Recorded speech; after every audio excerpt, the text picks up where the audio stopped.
Hello guys, in this video, we will solve the problem of the call was automatically ended.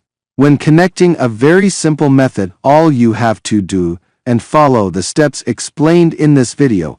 But before broadcasting in the explanation, thank you to everyone who supports me. Thank you to everyone who subscribed to the channel.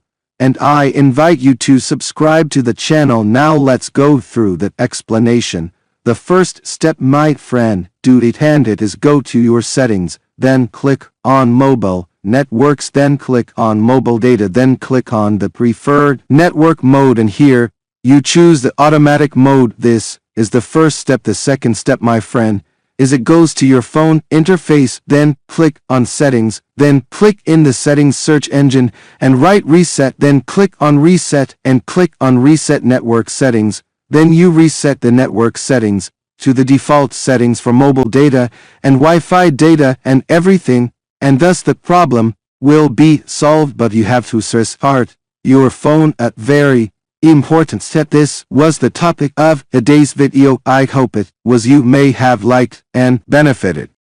For inquiries, any problems or any suggestions, write them in the comments and we will meet in an upcoming video.